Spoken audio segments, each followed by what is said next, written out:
Hello ladies and gentlemen, this is Lethal Sheriff here. Today I want to do a 15-minute video, roughly around that mark, mostly on the killer's info and backstories.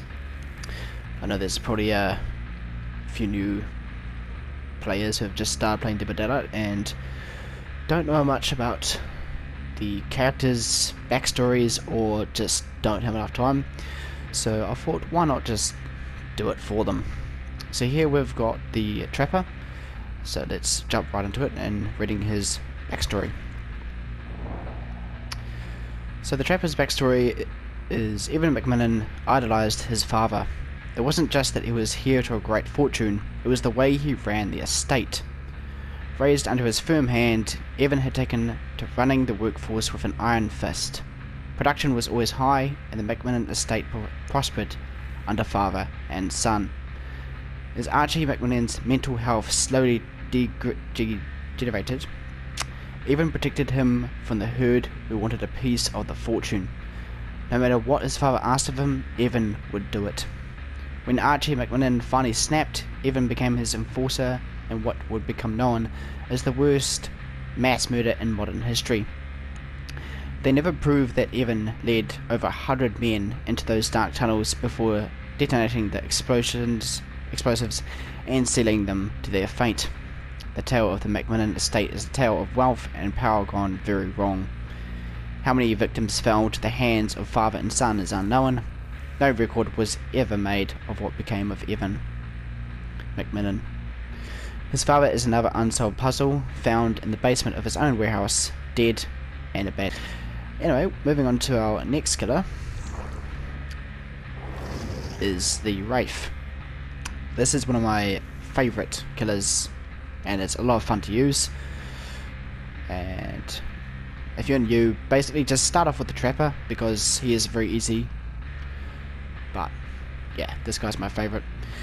Anyway, let's jump into his story. So the Wraith, Philip Ojomo came to this country without anything other than hope for a new beginning. He was happy as he got offered a job at Autohaven Wreckers, a small scrapyard where bribed cops turned a blind eye on somewhat shady business and that took place. Ojomo didn't care. He had seen criminal activity up close in his homeland, and as long as he didn't get involved, he let things be. He just fixed cars and handled the crusher. Something he did very well.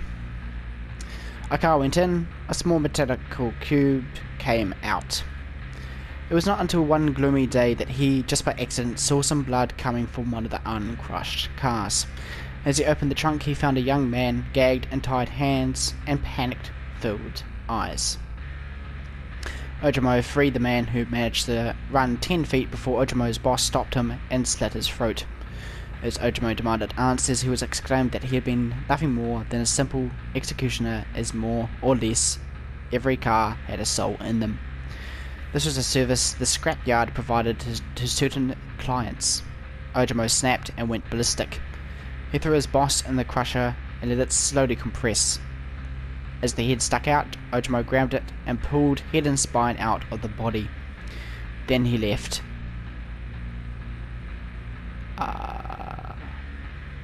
And was never seen again. If I'm a little bit stuttering or whatever not, basically new to this.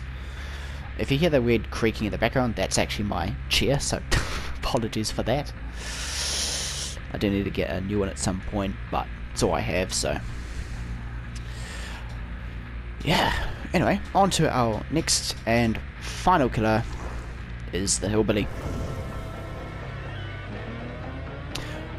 If you see little weird glitches on the screen and the weird background, don't be worried about it. It's just the new chapter that's just come out. We will get to that new killer very soon. So the Hillbilly, the son of a wealthy landowners Max and Evelyn Thompson, this unnamed boy was an unwanted child born to savage parents. Hideously disfigured, he was shut away from society.